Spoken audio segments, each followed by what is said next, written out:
Good morning, everybody. It is May 5th, May 25th, 2020. Memorial Day. Happy Memorial. We'll start over.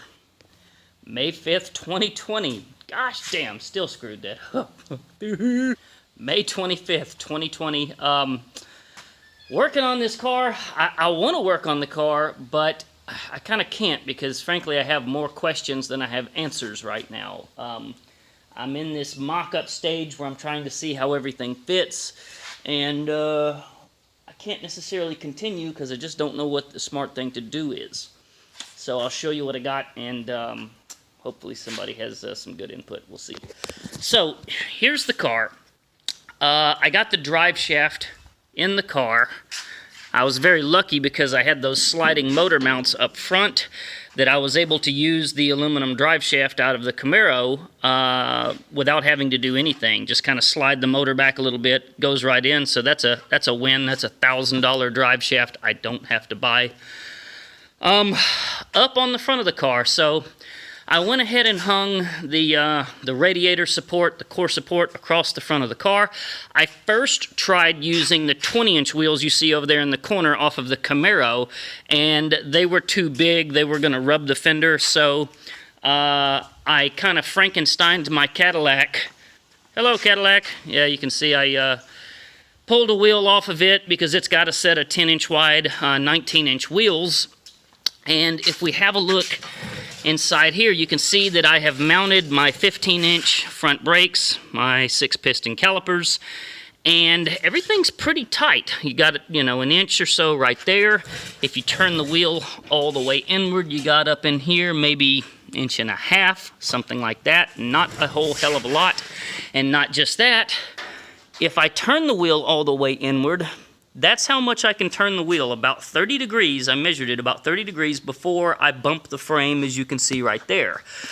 The kicker to this is, Heights tells you to set these things up so that your lower control arm right here is perfectly level, and for that to basically be your ride height. So, assuming that I do that, and assuming that that tire collapses 1/2 inch to 3/4 inch, if you measure the distance from here to the bottom of the car here, I'm going to have about 9 inches worth of ground clearance, which is a lot more ground clearance than I really wanted. But, I mean, it's, like I said, it's kind of a conundrum because if you go with these great big giant front brakes, then you need a big wheel, raises the car up.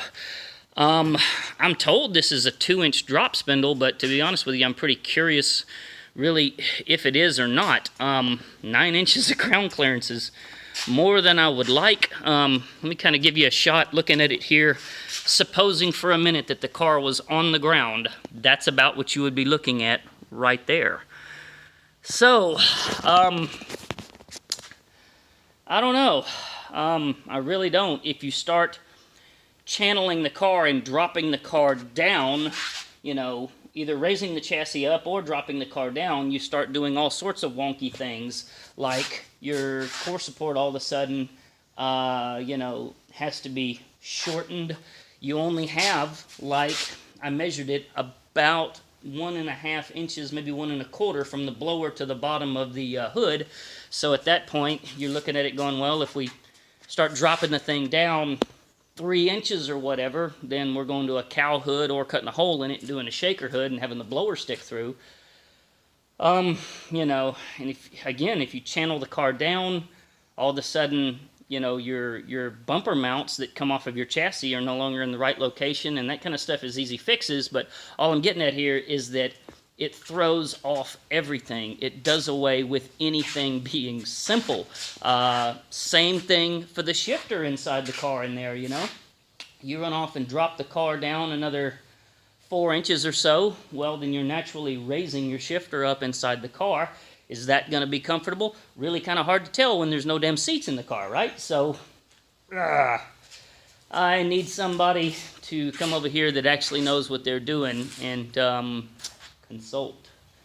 So, that's what I say. I don't know what I'm going to do. I really don't. Try and find some local hot rodders that are professionals to come over here and have a look at it. I don't know. We'll see. Can't really do anything this Memorial Day, so I guess I'll just get in the pool and grill steaks or something. Hell, I don't know. That's what I got going on. If you guys want to watch this build, this is your first time catching one of my videos, click the subscribe button. By all means, please click that thumbs up down below. It gives my Vidimos some better ratings.